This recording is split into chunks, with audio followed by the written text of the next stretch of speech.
এখন যেটা করতেছিলাম যে আমরা রিটার্ন অন ইনভেস্টমেন্ট ক্যালকুলেশনের কথা চিন্তা করছিলাম। সো রিটার্ন অন ইনভেস্টমেন্টটা হচ্ছে, আমি আবার যাচ্ছি। রিটার্ন অন ইনভেস্টমেন্ট মানে হচ্ছে প্রপার্টি কিনেছে হচ্ছে 5 লাখ টাকায়, এবং এই 2 বছর পরে সেই ভদ্রলোক এই প্রপার্টিটাকে 10 লাখ টাকায় সেল করে দিয়েছে।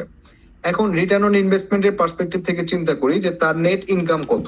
সে 5 লাখ টাকা দিয়ে কিনেছিল, 10 লাখ টাকা দিয়ে বিক্রি করেছে, তাহলে তার নেট ইনকাম হচ্ছে 5 লাখ টাকা ডিভাইডেড বাই তার টোটাল ইনভেস্টমেন্ট কত ছিল, 5 লাখ টাকা। তার মানে সেই ক্ষেত্রে আমার রিটার্ন অন ইনভেস্টমেন্ট হচ্ছে 1 অথবা 100%। এখন দেখেন, এই ক্ষেত্রে যদি আমরা চিন্তা করি যে রিটার্ন অন ইনভেস্টমেন্টটা হচ্ছে আমার এখানে 1 অথবা 100%। সিমিলারলি একইভাবে আমরা যদি আর একটা এক্সাম্পল দেখি এখানে, যে আমরা কোনো একটা প্রজেক্টে 1 লক্ষ টাকা খরচ করেছি, এবং এই 1 লক্ষ টাকার এগেনস্টে আমার 1.5 লক্ষ টাকা ইনকাম হয়েছে, এবং নেট ইনকামটা যেটা হয়েছে সেটা হলো 50,000 টাকা।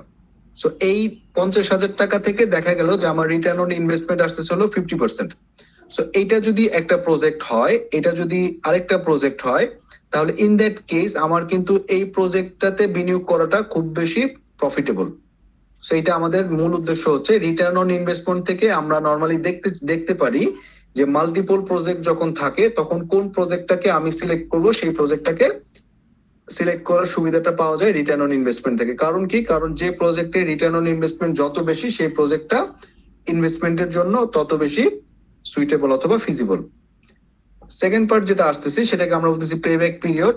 তো আমরা পেব্যাক পিরিয়ডটা নর্মালি যেটা করি নন ডিসকাউন্টিং ক্রাইটেরিয়ার মধ্যে নিয়ে আসি। নন ডিসকাউন্টিং ক্রাইটেরিয়ার মধ্যে আমরা নিয়ে আসি, কারণ কি পেব্যাক পিরিয়ড যখন আমরা ক্যালকুলেশন করি তখন আমরা ধরে নেই যে আজকের 100 টাকা 5 বছর পরেও 100 টাকাই থাকবে, টাকার কোনো অবমূল্যায়ন হবে না। এটা একটু আমরা মাথায় রাখবো যে পেব্যাক পিরিয়ড কিন্তু নন ডিসকাউন্টিং ক্রাইটেরিয়ার মধ্যে পড়তেছে। আমরা কিছুক্ষণ আগে যে টেবিলটা দেখালাম সেখানের উপরে বেস করে। সো পেব্যাক পিরিয়ডটা হচ্ছে কিভাবে আসে দেখেন। পেব্যাক পিরিয়ডটা হচ্ছে যে আপনি কত টাকা ইনভেস্ট করলেন। ধরেন আপনি এখানে টোটাল কত টাকা ইনভেস্ট করলেন, ধরে নিচ্ছি যত টাকা ইনভেস্ট করতেছেন আর প্রতি বছর আপনার কি পরিমাণ ক্যাশ ইনফ্লো হলো, সেইটার রেশিওটাকে আমরা বলতেছি পেব্যাক পিরিয়ড। তার মানে ধরে নিচ্ছি আমরা যে আপনি যদি 1 লক্ষ টাকা ইনভেস্ট করেন, ধরে নিচ্ছি আপনি যদি এখানে 1 লক্ষ টাকা ইনভেস্ট করেন,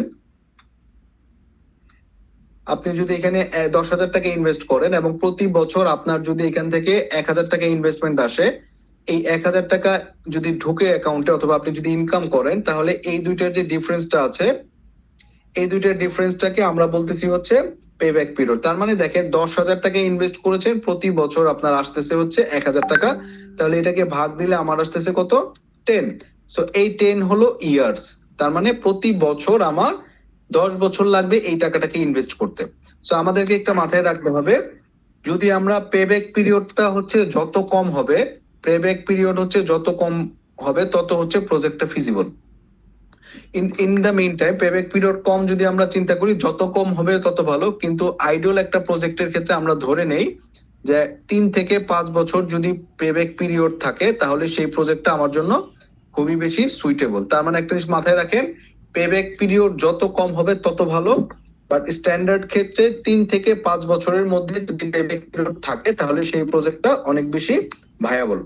সো এটা আমরা একটু খেয়াল করি। মাইক্রোফোন কারোটা অন থাকলে একটু অফ করে রাখবো আমরা, ঠিক আছে?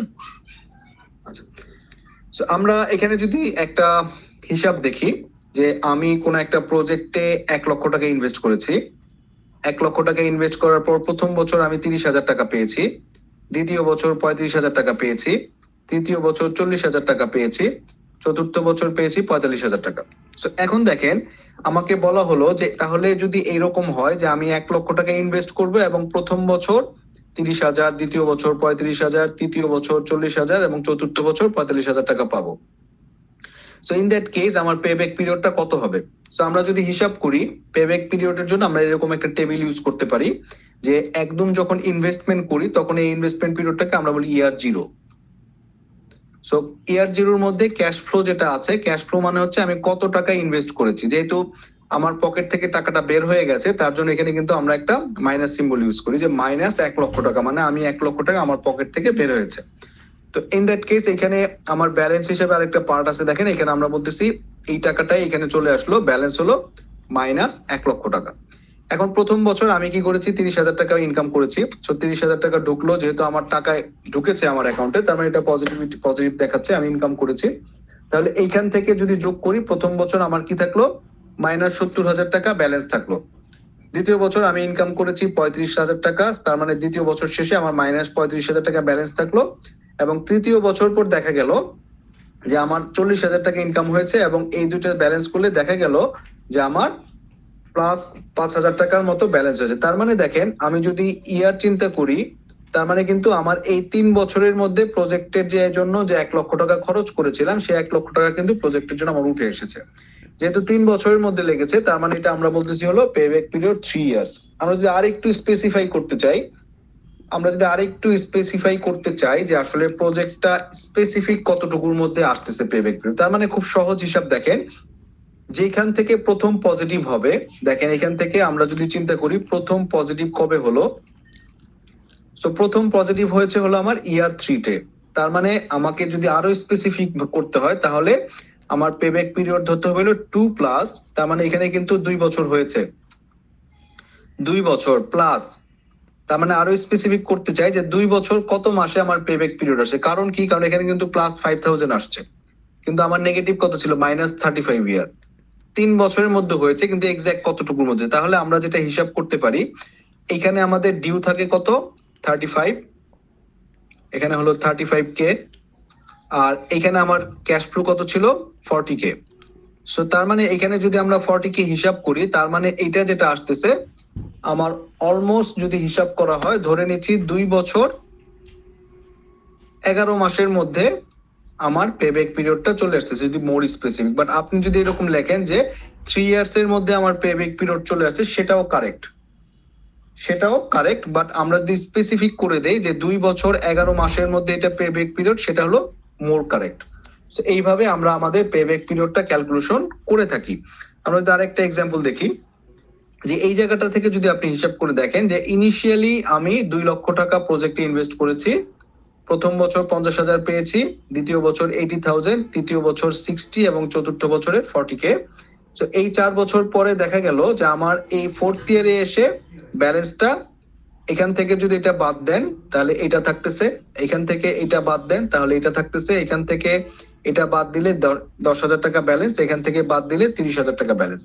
তো আমরা যেটা বলতেছিলাম, আমরা যদি স্পেসিফিক করতে চাই, তাহলে যে জায়গাটা থেকে পজিটিভ হয়েছে তার আগের বছর, এখানে হলো 3 ইয়ার্স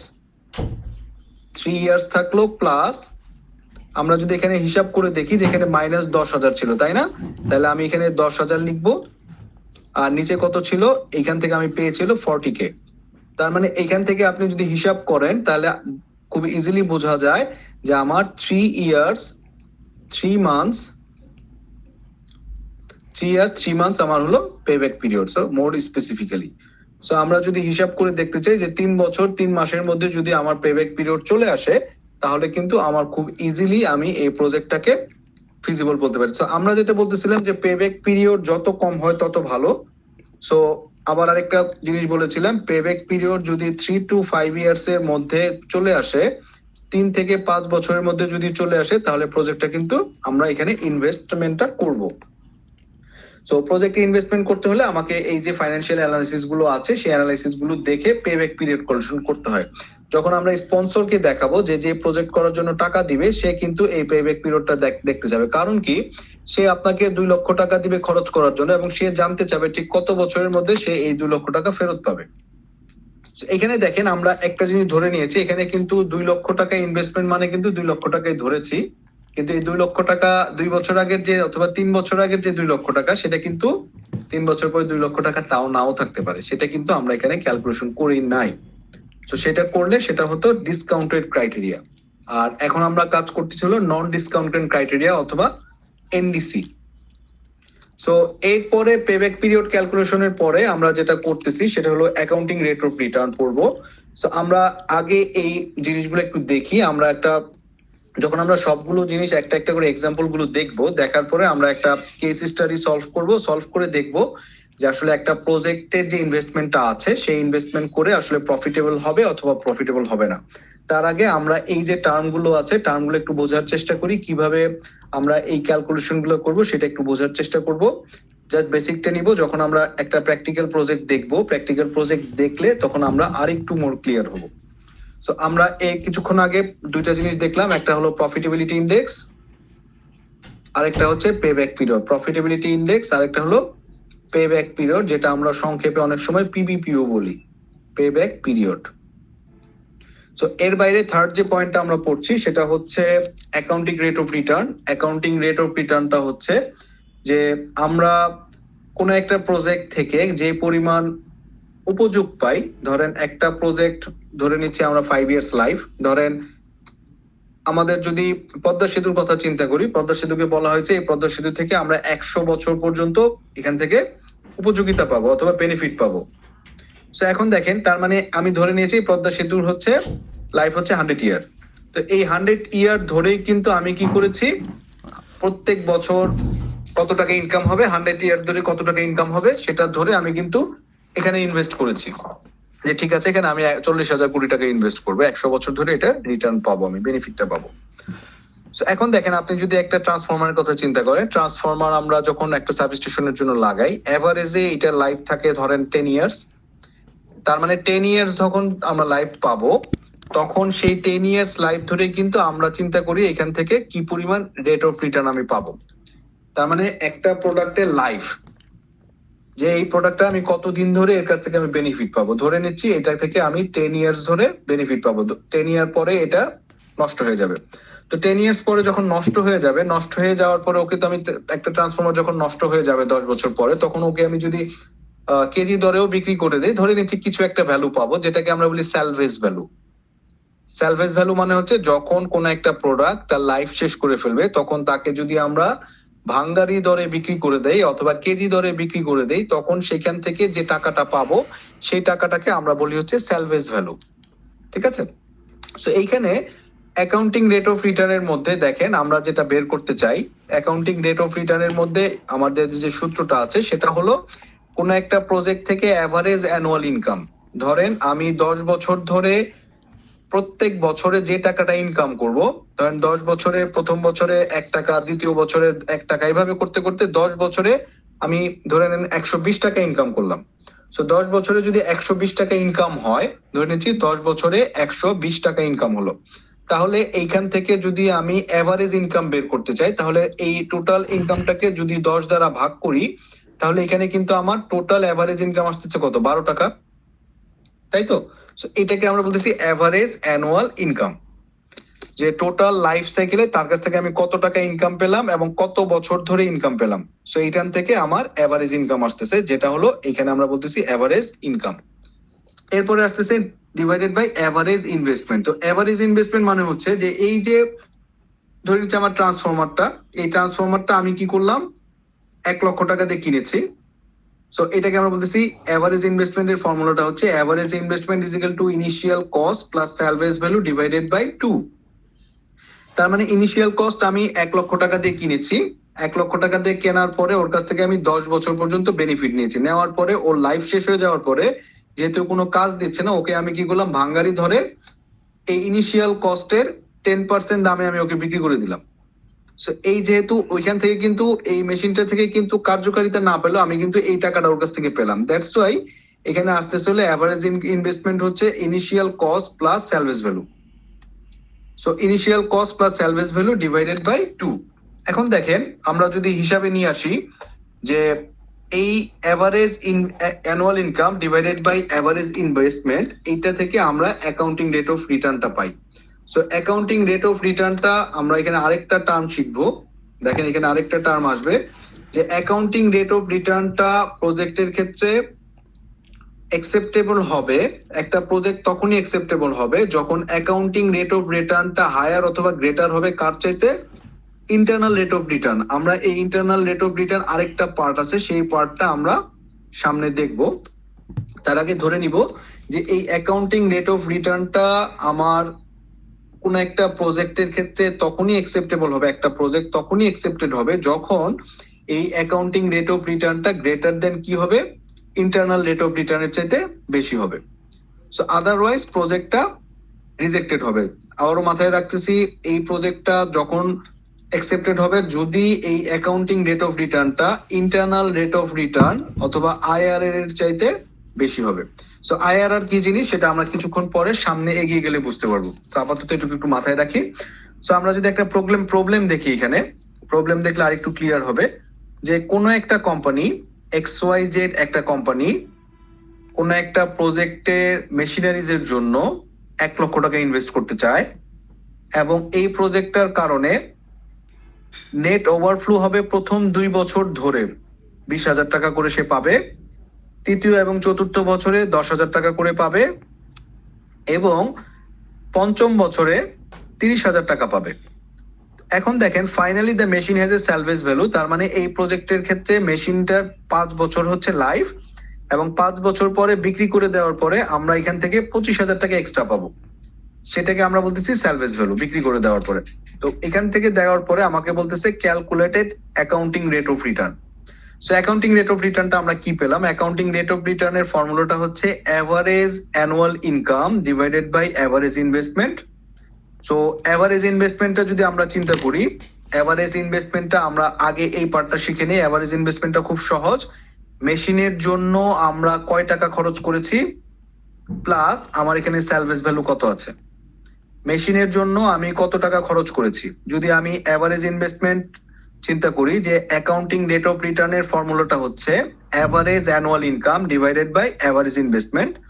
তো আমি যেটা করব, অ্যাভারেজ ইনভেস্টমেন্ট পার্টটাকে যদি সহজ করে নিয়ে আসি, অ্যাভারেজ ইনভেস্টমেন্টটা হচ্ছে মেশিন যত টাকা দিয়ে কিনেছি এবং এই যত বছর লাইফ টাকা সেলভেজ ভ্যালু ছিল, এই দুইটার যোগফলকে আমি যদি 2 দিয়ে ভাগ করি সেটাই হচ্ছে আমার অ্যাভারেজ ইনভেস্টমেন্ট। এখন দেখেন উপরে কি ছিল, অ্যাভারেজ অ্যানুয়াল ইনকাম। তাহলে আমরা অ্যাভারেজ অ্যানুয়াল ইনকামটা চিন্তা করি থেকে দেখেন প্রথম 2 বছর আমি 20,000 টাকা করে পেয়েছি ইনকামের ক্ষেত্রে, যে তাহলে আমার কত টাকা আমার ঘরে ঢুকলো। তাহলে প্রথম 2 বছর 20,000 টাকা করে ঢুকলো, দ্বিতীয় বছর 2 বছর আমার 10,000 টাকা করে ঢুকলো, দ্বিতীয় 2 বছর 10,000 টাকা করে ঢুকলো এবং তৃতীয় বছর কি হলো 30,000 টাকা করে ঢুকলো, 30,000 টাকা করে ঢুকলো। তাহলে এই 5 বছরে টোটাল কিন্তু আমার 90,000 টাকা ঘরে ঢুকলো, তাই তো? আচ্ছা, এখন দেখেন এই যে 90,000 টাকা কিন্তু আমার ঢুকলো, আমরা কিন্তু এখানে বলতেছিলাম যে আমার আসলে ইনকামটা কত হয়েছে। আমরা কিন্তু এখানে টাকা ঢুকেছে আমার এখানে, কিন্তু টাকা ঢোকা মানেই কিন্তু আমার এখানে ইনকাম না। তো ইনকামটা আসলে কি জিনিস? ইনকামটা হলো আমি সিম্পলি একটা জিনিস যদি চিন্তা করি, যে আমি এইখানে আমার একটা প্রোডাক্টের ক্ষেত্রে যে মেশিনারিজ গুলা ইউজ করতেছি, মেশিনারিজ গুলা ইউজ করার পর কি হয়, ডেপ্রিসিয়েশন হয়। মেশিনের ক্ষেত্রে ডেপ্রিসিয়েশনটা কিভাবে হয়? সহজ হিসাব, যে ডেপ্রিসিয়েশন মানে একটু বুঝাই নি। ধরেন আপনি কোনো একটা মেশিন কিনলেন অথবা একটা জামা কাপড় কিনলেন, জামা কাপড় কিনলে যত আমরা ইউজ করতে থাকবো তত কিন্তু জামা কাপড় গুলো পুরাতন হতে থাকবে, ওয়ার এন্ড টিয়ার হয়। যখন আমি ব্যবহার করতে থাকবো তত পুরাতন হতে থাকবে, তখন কার্যকারিতা কিন্তু আস্তে আস্তে কমতে থাকবে। তো এই জিনিসটাকে আমরা বলতেছি ডেপ্রিসিয়েশন। যেসব জিনিসগুলোর ক্ষেত্রে এই ঘটনাগুলো ঘটে সেটাকে আমরা, সেই সব জিনিসগুলোকে অথবা ইনভেস্টমেন্ট গুলোকে আমরা ডেপ্রিসিয়েশন বলি, ডেপ্রিসিয়েশন করতে হয়। আর বাট ল্যান্ডের ক্ষেত্রে যদি চিন্তা করেন যে আমরা কোনো একটা প্রজেক্টের জন্য জমি কিনেছি, জমি কিন্তু আবার ডেপ্রিসিয়েশনের মধ্যে পড়ে না। মেশিনারিজ অথবা কোনো টুলস এগুলোর ক্ষেত্রে যখন আপনি টাকা ইনভেস্ট করবেন তখন সেই প্রোডাক্ট গুলা কি হয়, যেগুলোতে ওয়ার এন্ড টিয়ার হয় অথবা লাইফ শেষ হয়ে যাওয়ার সম্ভাবনা থাকে, যে 5 বছর পর মেশিনারিজ থেকে আমি আর কোনো উপযোগিতা পাচ্ছি না, তখন এইসব আইটেম গুলোর ক্ষেত্রে ডেপ্রিসিয়েশন হয়। আর অ্যাপ্রিসিয়েশন কি হয়? অ্যাপ্রিসিয়েশন হলো ল্যান্ডের ক্ষেত্রে হয়। যেমন ধরেন আপনি কোনো একটা জায়গা কিনেছেন, জায়গার ভ্যালু কিন্তু কখনো কমে না, জায়গার ভ্যালু সবসময় বাড়তেই থাকে। সো দ্যাটস ওয়াই আপনি যদি জায়গাতে ইনভেস্টমেন্ট করেন তখন কিন্তু সেটা অ্যাপ্রিসিয়েশনে আসবে, ডেপ্রিসিয়েশনে আসবে না। সো এইটার ক্ষেত্রে আমরা যদি চিন্তা করতে চাই, তার মানে দেখেন ডেপ্রিসিয়েশন কত হবে, যে মেশিনটা আমি কি করেছি 1 লক্ষ টাকা ইনভেস্ট করেছি এবং এই 1 লক্ষ টাকার পরে আমি কিন্তু এই মেশিনটা আবার বিক্রি করে দিয়েছিলাম 5 বছর লাইফ শেষে 25,000 টাকা দিয়ে বিক্রি করে দিয়েছিলাম। তাহলে আমার নেট ইনভেস্টমেন্ট কত ছিল আসলে, অথবা নেট ডেপ্রিসিয়েশনটা কত ছিল? নেট ইনভেস্টমেন্ট যে আমি 1 লক্ষ টাকা খরচ করে কিনেছিলাম এবং বিক্রি করে 25,000 টাকা পেয়েছি, তাহলে আমার টোটাল যে লসটা কত হলো? 75,000 টাকা না, কারণ আমি তো 1 লক্ষ টাকার মধ্যে 25,000 টাকা আমার হাতে নিয়ে আসছি। ক্যাশ স্যালভেজ ভ্যালু মানে হচ্ছে আমি টাকা বিক্রি করে নিয়ে আসি, তার মানে এই 5 বছরে আমার 75,000 টাকা কিন্তু ক্ষতিগ্রস্ত হয়েছে মেশিনের থেকে।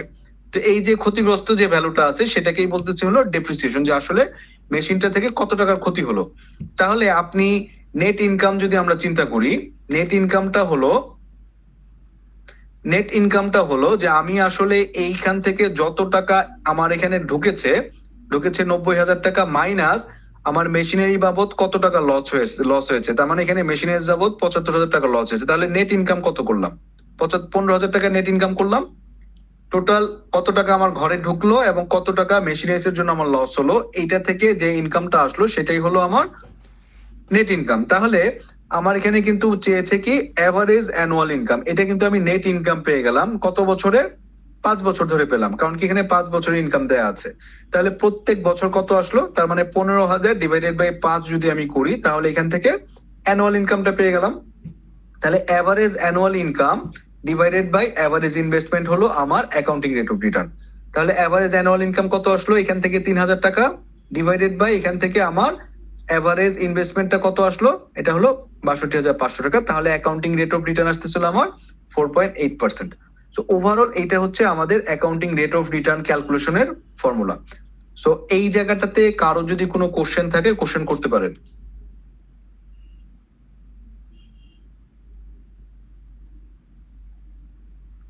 স্যার এভারেজ ইনভেস্টমেন্ট একটু স্যার আবার একটু যদি বলতেন। Average investment sir. এভারেজ ইনভেস্টমেন্টটা খুব সহজ ফর্মুলা। এভারেজ ইনভেস্টমেন্ট শুরুটা হলো, ধরেন আমার একটা মেশিনারিজ কিনতে কত টাকা ইনভেস্টমেন্ট করেছিলাম, এটা হলো একদম বেসিক ইনভেস্টমেন্ট, প্লাস এই মেশিনটা যখন লাস্টে শেষ হয়ে যাবে সেটাকে আমরা বলি স্যালভেজ ভ্যালু। যখন 5 বছর লাইফ শেষে মেশিনটাকে আমি 25,000 টাকায় বিক্রি করে দিলাম, যে বিক্রি ভ্যালুটাকে বলতেছে হলো স্যালভেজ ভ্যালু। তাহলে এই ইনিশিয়াল ইনভেস্টমেন্ট এবং ইয়ার এন্ডের যে ইনভেস্টমেন্ট, এই দুইটাকে ধরেন যোগ করলাম, যোগ করে এভারেজ মানে কি, দুইটা আইটেম যদি থাকে, এখানে ইনভেস্টমেন্ট, এখানে একটা ইনভেস্টমেন্ট, এখানে একটা ইনভেস্টমেন্ট, এই দুইটা যোগ করলে, দুইটা যেহেতু আইটেম এভারেজ করলে 2 হবে, এই জন্য এটাকে আমরা বলতেছি এভারেজ ইনভেস্টমেন্ট। যদি এখানে আরেকটা পার্ট থাকতো যে এখানে আমি 10,000 করেছি, মাঝখানে আমি আমার করেছি হলো আরো 5,000, এই 5 বছরের মাঝখানে আমি আবার 5,000 টাকা আবার ইনভেস্ট করছি, তাহলে কিন্তু এভারেজ ইনকাম যদি হইতো 10,000 প্লাস 5,000 প্লাস 25,000 ডিভাইডেড বাই তখন কিন্তু 3 হতো। ঠিক আছে, এভারেজ মানে কি, যে আমি কয়টা ইনভেস্টমেন্টের টাকাটা আমার ঢুকেছে, সেই সবগুলো টাকা যদি 10টা ঢুকে তাহলে ডিভাইডেড বাই 10, যদি 2টা ঢুকে তাহলে ডিভাইডেড বাই 2, যদি 3টা ঢুকে তাহলে ডিভাইডেড বাই 3। সো এটাকে আমরা বলতেছি এভারেজ ইনভেস্টমেন্ট। কারণ কি, এই 10,000 টাকা ইনিশিয়াল ইনভেস্টমেন্ট এবং এই টাকাটা আমি কি করছি, মেশিনটা বিক্রি করে আবার আমার হাতে চলে আসছে। তার মানে এটা কিন্তু টোটাল ইনভেস্টমেন্ট হতেছে 10,000 প্লাস এইটা ডিভাইডেড বাই 2। এই জিনিসটা আমরা হয়তো অন্য আরেকভাবে বলতে পারি। অন্য আরেকভাবে কিভাবে বলা যায়, এভারেজ ইনভেস্টমেন্টের ক্ষেত্রে ধরেন আপনি আজকে একটা মেশিন কিনছেন 100 টাকা দিয়ে একদম ডে ওয়ানে, এবং 5 বছর পরে এই মেশিনটা বিক্রি করার এই মেশিনটার ক্ষেত্রে মেশিনটার ভ্যালু কত? আজকে এই মেশিনটার ভ্যালু কত? 100 টাকা। 5 বছর পরে এই মেশিনটার ভ্যালু কত আসছে? এই ভ্যালুটা আসছে 25 টাকা।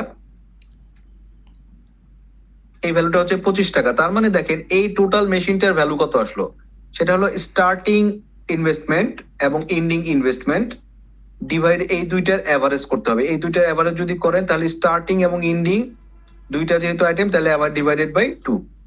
তার মানে দেখেন স্টার্টিং ইনভেন্টরি অথবা starting investment plus ending investment divided by 2, এটাকে আমরা বলতেছি এভারেজ ইনভেস্টমেন্ট। আপনি কি ক্লিয়ার হয়েছেন? জি স্যার, জি স্যার। আচ্ছা, সো এইভাবে আমরা এখানে করতে পারি। আমাদের আরেকটা জিনিস এখানে একটু মাথায় রাখবো, এইখানে কিন্তু ডেপ্রিসিয়েশনটা কি, সেই সব আইটেম গুলো ডেপ্রিসিয়েশনের মধ্যে আসবে যে সব আইটেম গুলো ব্যবহারের পরে ক্ষয় হয়ে যায় অথবা একটা টাইম পরে গিয়ে আমরা এখান থেকে আর কোনো উপযোগিতা পাই না। বাট এখানে যদি আমি সাথে সাথে আবার বলে দিতাম যে এইটার ইনভেস্টমেন্টের সাথে আমার এখানে আরো ল্যান্ডেরও 1 লক্ষ টাকা ইনভেস্টমেন্ট ছিল, 1 লক্ষ টাকা ল্যান্ডেরও ইনভেস্টমেন্ট ছিল, তাহলে এই 1 লক্ষ টাকা ইনভেস্টমেন্টটা কিন্তু আমার এই নেট ইনকামের মধ্যে ডেপ্রিসিয়েশন ভ্যালুর মধ্যে কিন্তু আসতো না। শুধুমাত্র যেগুলো ডেপ্রিসিয়েটেড হবে, যেগুলো সময়ের সাথে সাথে ওয়ার এন্ড টিয়ার হয়ে মূল্য কমে যাবে, সেই সব আইটেমগুলো ডেপ্রিসিয়েশন হবে এবং সেই আইটেমগুলাই কিন্তু আমরা নেট ইনকাম ক্যালকুলেশনের সময় ইউজ করবো। বা যদি আমি এখানে ল্যান্ডেড ইনভেস্টমেন্ট দেখাতাম তাহলে কিন্তু এই ভ্যালুটা এখানে আসতো না। পরীক্ষার সময় হয়তো আমরা পরীক্ষার মধ্যে একটা ল্যান্ডেড ইনভেস্টমেন্ট দেখাই দিতে পারি, অনেকে কনফিউজড হয়ে যেতে পারেন, বাট এটা কিন্তু নেট ইনকাম থেকে আমরা বাদ দিব না।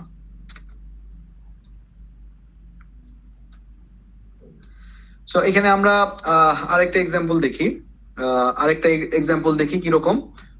যেমন XYZ আরেকটা কোম্পানি কি করতেছে, তার নিউ মেশিনারিজ যেগুলো আছে সেটাকে রিপ্লেস করতে চায় কারেন্ট কোন একটা ম্যালফাংশনের জন্য।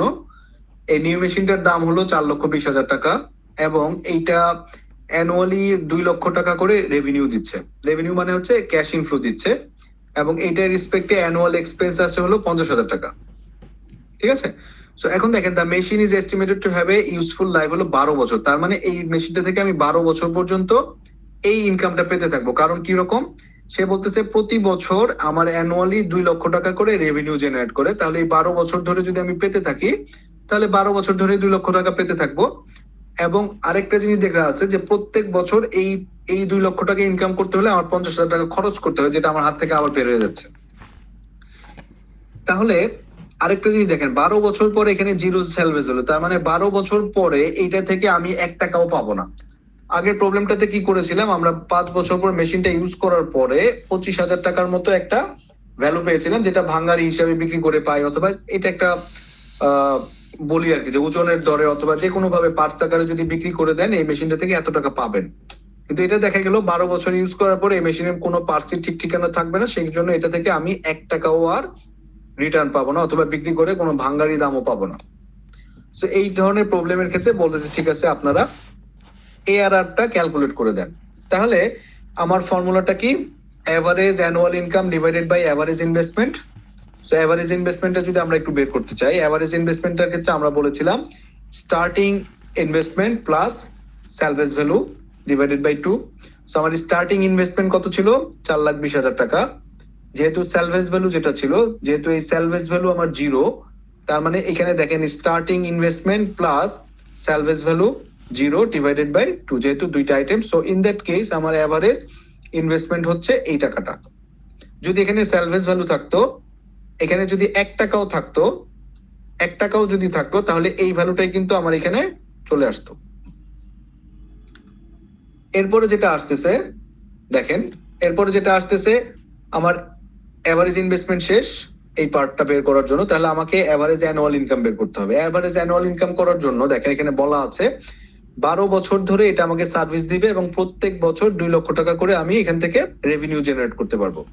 তাহলে প্রত্যেক বছর আমার ক্যাশ ইনফ্লো কত হবে, 2 লক্ষ টাকা এক বছর ইন্টু 12, তার মানে টোটাল 24 লক্ষ টাকার মতো আমি এখানে ক্যাশ ইনফ্লো হব। এবং এখানে আরেকটা পার্ট যেটা দেয়া আছে দেখেন, এখানে অ্যানুয়াল এক্সপেন্স কত দেয়া আছে, 50,000 টাকা করে প্রতি বছর খরচ আছে। তাহলে 50,000 টাকা যদি এক বছরে খরচ হয়, তাহলে আমার 12 বছরে টোটাল খরচ আছে কত, 6 লক্ষ টাকা। দেখেন আরেকটা পার্ট দেখেন, এখানে যে ডেপ্রিসিয়েটেড ভ্যালু যেটা আছে, ডেপ্রিসিয়েটেড ভ্যালু হলো যে আমার যেহেতু এই জায়গাটার মধ্যে কোনো স্যালভেজ ভ্যালু নাই, দেখেন এইটা বিক্রি করার পরে কিন্তু আমার 1 টাকাও স্যালভেজ ভ্যালু নাই, তার মানে এটা থেকে আমি আর কোনো কিছু পাচ্ছি না। তার মানে পুরা এই 4,20,00,000 টাকা যে ইনভেস্ট করেছিলাম, এই পুরা 4,20,00,000 টাকায় কিন্তু আমার গায়েব হয়ে গেছে মেশিনের। কারণ এইটা থেকে এই টাকা যে ইনভেস্ট করছিলাম এই টাকা তো আমার নাই, আর কিছুই তো পাবো না এখান থেকে। মেশিন অলরেডি নষ্ট হয়ে গেছে, বিক্রি করে 1 টাকাও পাবো না। সো ইন দ্যাট কেস এই পুরা ভ্যালুটাই কিন্তু আমার কি হয়েছে, ডেপ্রিসিয়েটেড হয়েছে, অথবা আমার ক্ষয় হয়ে গেছে, নাই হয়ে গেছে। যদিও এটা খরচ করে আমরা অনেক টাকা ইনকাম করেছি, বাট মেশিনের জন্য যে ইনভেস্ট ছিল সেটা তো পেলাম না, এটা তো পুরোটাই নষ্ট হয়ে গেছে। তো নেট ইনকাম কি হবে দেখেন, নেট ইনকাম হলো আমার কত টাকা ছিল, 24 লক্ষ টাকা আমি ইনকাম করেছি, 6 লক্ষ টাকা আমার মেইনটেনেন্স অথবা এক্সপেন্সের জন্য খরচ হয়েছে, এবং এখান থেকে যে 4 লক্ষ টাকা মেশিন কিনেছিলাম সেই টাকাটাও আমার গায়েব হয়ে গেছে। তাহলে টোটাল আমি ইনকাম করলাম কত, 13,80,000 টাকা। সো এই যে 13,80,000 টাকা আমি ইনকাম করলাম, আর আমার এভারেজ ইনভেস্ট ছিল এই টাকাটা, তাহলে এই দুইটার যে রেশিওটা আছে সেটা দেখলে দেখা গেল যে 54% মতো আমার অ্যাকাউন্টিং রেট অফ রিটার্ন আছে। সো এই যে 54% অ্যাকাউন্টিং রেট অফ রিটার্ন যেটা আমার থাকলো, এই অ্যাকাউন্টিং রেট অফ রিটার্ন থেকে আমরা যেটা করতে পারি, যদি আগের প্রবলেমটা দেখি, আগের প্রবলেমে আমার অ্যাকাউন্টিং রেট অফ রিটার্ন ছিল অনলি 4.8%, আর এই প্রবলেমের মধ্যে আছে হচ্ছে 54.76%। আমি যদি বলি আগের প্রজেক্ট এবং এই প্রজেক্ট, এই দুইটা প্রজেক্টের মধ্যে আমরা কোথায় ইনভেস্ট করব? এনিওয়ান, এই দুইটা প্রজেক্টের মধ্যে কোনটা প্রজেক্টে আমি ইনভেস্ট করব? আচ্ছা স্যার। এটাতে ইনভেস্ট করব আর আগেরটাতে ইনভেস্ট করব? এটাতে স্যার। এটাতে ইনভেস্ট করব। আচ্ছা, দুইটা পার্ট, যদি দুইটা প্রজেক্টের অ্যাকাউন্টিং রেট অফ রিটার্ন থাকে, যে প্রজেক্টের অ্যাকাউন্টিং রেট অফ রিটার্ন বেশি আমরা সেই প্রজেক্ট ইনভেস্ট করব। আবার ধরেন একটা প্রজেক্ট দেওয়া থাকলো, একটা প্রজেক্ট দেখে আমি কিভাবে বুঝবো যে অ্যাকাউন্টিং রেট অফ রিটার্নটা আমার ঠিক আছে কি ঠিক নাই? সেই ক্ষেত্রে আমাকে কিন্তু আরেকটা ক্লজ আমরা এখানে বলে দিয়েছিলাম যে যখন সিম্পল একটা প্রজেক্ট থাকবে তখন আমাকে মাথায় রাখতে হবে অ্যাকাউন্টিং রেট অফ রিটার্নের ভ্যালুটা অবশ্যই আমার এখানে আইআরআর এর চাইতে বেশি হবে, যেটা আমরা একটু পরে শিখবো। যখন মাল্টিপল প্রজেক্ট থাকবে তখন মাল্টিপল প্রজেক্টের অ্যাকাউন্টিং রেট অফ রিটার্ন যেটার মধ্যে বেশি হবে সেই প্রজেক্টটা আমরা নিব, সেটা ফিজিবল। এবং যদি সিঙ্গেল প্রজেক্ট থাকে সেক্ষেত্রে অ্যাকাউন্টিং রেট অফ রিটার্ন যদি ইন্টারনাল রেট অফ রিটার্নের বেশি হয় তাহলে সেটা আমরা প্রজেক্ট নিয়ে কাজ করব। সো এখন দেখেন, আমরা এই ধরনের একটা প্রজেক্ট প্রবলেম পরীক্ষার মধ্যে আসতে পারে।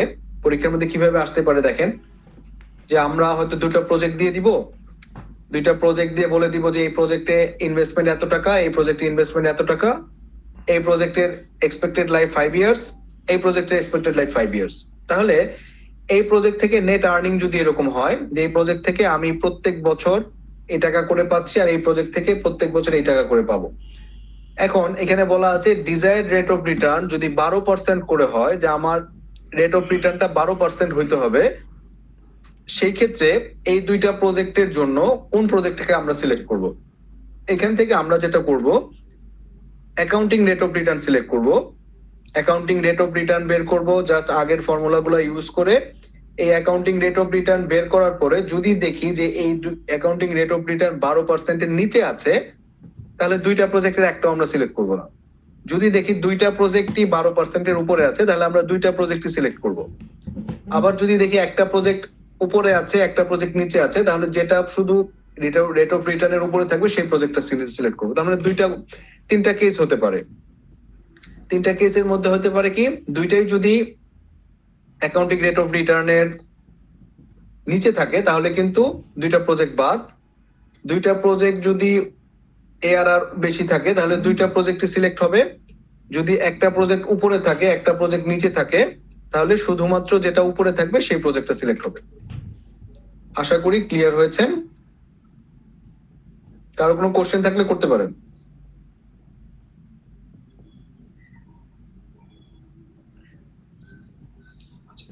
এখন দেখেন, এতক্ষণ পর্যন্ত আমরা যেটা করলাম এই ক্ষেত্রে কিন্তু যেটা হয়েছে, আমরা অ্যাকাউন্টিং রেট অফ রিটার্নের মধ্যে কিন্তু দেখেন আমরা এটাও কিন্তু এনডিসি, নন ডিসকাউন্টিং ক্রাইটেরিয়া, যে 100 টাকার ভ্যালু আজকের দিনের যা 5 বছর পরেও তাই। পেব্যাক পিরিয়ড ক্যালকুলেশন করেছি সেটার মধ্যেও এনডিসি, নন ডিসকাউন্টিং ক্রাইটেরিয়া।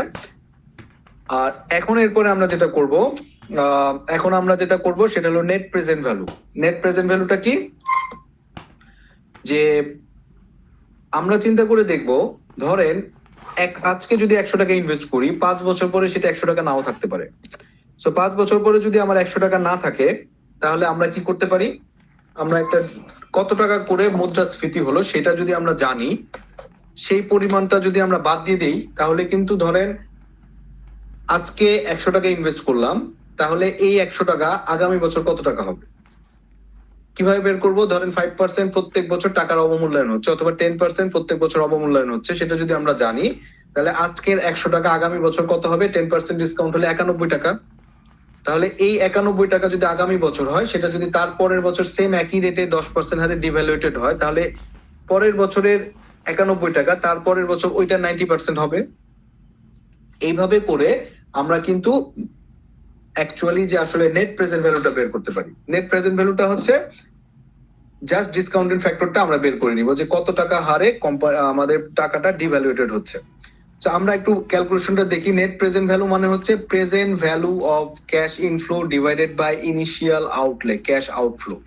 ক্যাশ আউটফ্লো মানে হচ্ছে আমরা ইনভেস্টমেন্ট কত টাকা করেছি, আর প্রেজেন্ট ভ্যালু মানে হচ্ছে ডিসকাউন্টেড ফ্যাক্টর থেকে আমরা কিভাবে ক্যাশ ইনফ্লো বের করতে পারি। তার মানে আগে যেটা 100 টাকা হিসাব করেছি সেই প্রেজেন্ট ভ্যালুটা এখন হয়ে যাবে হচ্ছে 90 টাকা যদি 10% আকারে আমার ডিভ্যালুয়েটেড হয়, তাহলে এখন সেই ভ্যালুটা হয়ে যাবে 91 টাকা। তাহলে ইনিশিয়ালি যদি আমি 100 টাকা ইনভেস্ট করে থাকি, তাহলে কিন্তু এর আগের ভ্যালুটা কত ছিল? আগের ভ্যালুটা হয়তো 100 টাকা ইউজ করে 100 টাকাই পেয়ে যেতাম, 0 টাকা আমার লস হতো না। কিন্তু আমি যদি টাকার অবমূল্যায়ন হিসাব করি, সেম টাকা প্রফিট যদি হয়, তাহলে কিন্তু আমার 9 টাকার মতো লস হওয়ার কথা। সো ইন দ্যাট কেস এই ক্যালকুলেশনটা আমরা আরেকটা প্র্যাকটিক্যাল এক্সাম্পল দেখলে আরেকটু সহজ হবে। কিভাবে দেখি? So, এখন দেখেন, আমরা এইখানটাতে ইনিশিয়ালি যদি 1 লক্ষ টাকা ইনভেস্ট করি এবং প্রেজেন্ট ভ্যালু যদি 10% হারে প্রতি বছর টাকার অবমূল্যায়ন হয়, তাহলে কি হবে? তাহলে দেখেন, আমরা ধরে নিচ্ছি যে আজকের দিনের 30,000 টাকা 10% হারে অবমূল্যায়ন যদি হয়, তাহলে পরের বছরে সেটা হয়ে যাবে 27,273 টাকা। এখন এই যে ফর্মুলাটা আছে, কিভাবে আমরা করব? আমরা যদি আরেকটু এক্সাম্পলটা দেখি, এক্সাম্পলটা দেখলে আমরা আরেকটু ক্লিয়ার হবো। কিভাবে? যে আমরা ইনিশিয়ালি 20,000 টাকা ইনভেস্ট করলাম কোন একটা প্রজেক্টে, এবং আমার প্রেজেন্ট ভ্যালু হচ্ছে, এস্টিমেটেড লাইফ হচ্ছে 5 ইয়ার্স, এবং স্ক্র্যাপ ভ্যালু যেটা আছে, যে আমার এই 5 বছর পরে এই প্রোডাক্টটাকে আমি স্ক্র্যাপ হিসেবে বিক্রি করলে আমি 1,000 টাকা বিক্রি করতে পারবো। এই স্ক্র্যাপ ভ্যালু এবং স্যালভেজ ভ্যালু দুইটা কিন্তু সেম টার্ম। আমরা পরীক্ষায় কখনো কখনো স্যালভেজ ভ্যালুও দিব, কখনো কখনো স্ক্র্যাপ ভ্যালু দিতে পারবো, দুইটার মানে কিন্তু সেম। আচ্ছা, আমরা হিসাব করে দেখলাম যে এই প্রজেক্টটার জন্য, আমরা এই যে প্রজেক্টটা আছে, এই প্রজেক্টটার জন্য আমরা প্রথম বছর 20,000 টাকা ইনভেস্টমেন্ট করেছি এবং প্রত্যেক বছর 10% হারে টাকার অবমূল্যায়ন হলো। ঠিক আছে? সো প্রথম বছর যেহেতু 20,000 টাকাই আছে, মানে যখন ইনভেস্ট করেছি, প্রথম বছর যদি 10% হারে টাকার অবমূল্যায়ন হয়, তাহলে এই 10 টাকা হয়ে যাচ্ছে 10% হারে যদি আমি অবমূল্যায়ন ধরি, তাহলে সেটা হয়ে যাচ্ছে 0.909। তারপরের বছর হয়ে যাচ্ছে 0.826। এটাকে যখন আপনি আবার 10% নেবেন, তখন সেটা হয়ে যাবে 751। এটা এর পরের বার হয়ে যাচ্ছে 0.683, এর পরের বার হয়ে যাচ্ছে 0.621, এবং এর পরের বার হয়ে যাচ্ছে 621। এখন দেখেন, আমি এই পর্যন্ত থাকি, এই পর্যন্ত থাকবো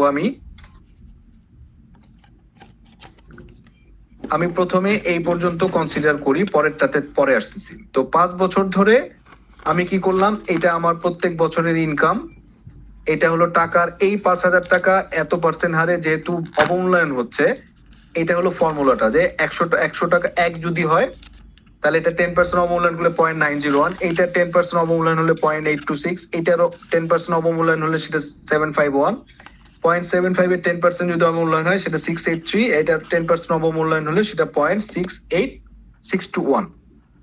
এখন দেখেন, এই 5,000 টাকার 0.99 যদি হয়, তাহলে এই দুইটা যদি আপনি গুণ করেন, এটার ফ্যাক্টরটা যদি নেন, তাহলে এটা আসতেছে হলো 4541। 10,000-এর এই ফ্যাক্টরটা যদি আপনি নেন, তাহলে এটা আসতেছে হলো 8,820। তার মানে এটার সাথে এটা গুণ করে দিবেন, এটা হলো জাস্ট ডিসকাউন্টেড ফ্যাক্টর। গুণ করে দেওয়ার পর দেখা গেল অ্যাকচুয়ালি আপনি ইনকাম করছেন 5,000 টাকা, সেটা হলো আজকের দিনের 5,000 টাকা, কিন্তু যেহেতু 10% হারে টাকার অবমূল্যায়ন হচ্ছে, অ্যাকচুয়ালি আপনার প্রেজেন্ট ভ্যালু হয়ে যাচ্ছে 4,500 টাকা। আজকে যেটা 3,000 টাকায় কনসিডার করতেছেন, সেটা 4 বছর পর হয়ে যাবে হচ্ছে 2,049 টাকা। তাহলে দেখা গেল যে আপনি আগের যে হিসাবগুলোতে আমরা করছি সব কিন্তু এই ভ্যালুটা ধরে হিসাব করছি, কিন্তু টাকার অবমূল্যায়ন হিসাব করা হয় নাই। কিন্তু এখানে কিন্তু আমরা টাকার অবমূল্যায়নটা হিসাব করে আমার প্রেজেন্ট ভ্যালুটা বের করছি, যেটাকে অবমূল্যায়ন ধরা হয়েছে, তার মানে এটাকে আমরা বলতেছি প্রেজেন্ট ভ্যালু। এখন এইখানে আরেকটা পার্ট দেখেন, আমি এখানে স্যালভেজ ভ্যালু অথবা স্ক্র্যাপ ভ্যালু ধরে নিচ্ছি 1,000 টাকা। তার মানে এই 5ম বছর পরে কিন্তু এই টাকাটা আমার আসবে, যখন স্ক্র্যাপ হিসেবে ডিক্লেয়ার করব, তখন এই যে ফ্যাক্টরটা আছে 50 ইয়ারে, আমার ফ্যাক্টর কত আসতেছে? 0.621। তাহলে এই 0.621 রে এই যে 1,000 টাকা আছে, সেটা যদি আমি গুণ করে দিই, তাহলে 621 টাকা হলো স্যালভেজ ভ্যালু আসতেছে। যদিও আমি বলতেছি স্ক্র্যাপ ভ্যালু আজকের দিনে 1,000 টাকা, কিন্তু সেইটা ডিসকাউন্টেড ফ্যাক্টর দিয়ে যদি গুণ করি, তাহলে সেই ভ্যালুটা আসলে হবে 621 টাকা। এখন সবগুলো যদি আমি যোগ দেই, তাহলে এইখান থেকে এই সবগুলো যখন যোগ করব, তাহলে আমার টোটাল প্রেজেন্ট ভ্যালু আসতেছে হচ্ছে 24,227 টাকা। ওয়ারেজ আগের হিসাব যদি আমি করতাম, আগের হিসাবে এই সবগুলো যোগ করলে কত আসতো? তো এই সবগুলো যদি যোগ করতাম, তাহলে আমার আসতে হলো 31,000 টাকা। ওয়ারেজ আমি ডিসকাউন্টেড ফ্যাক্টর হিসাব করার কারণে আমার ভ্যালু আসতে হলো, প্রেজেন্ট ভ্যালু আসতেছে 24,227 টাকা।